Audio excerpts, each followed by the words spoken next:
Makanya ana sing ngrasani, gak teko-teko sih. Aku ndok kono yo ngaji, langsung mrene yo gak mampir karaoke enggak. Yo gak mampir biliar yo langsung mrene. Ngono lho. Wes ngono.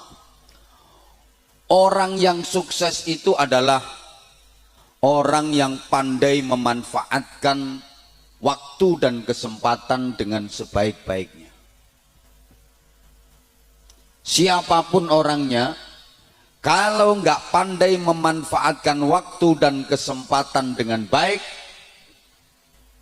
pasti dia akan gagal. Berarti gatekno. Kalau orang tidak pandai memanfaatkan waktu dengan baik, pasti dia gelo.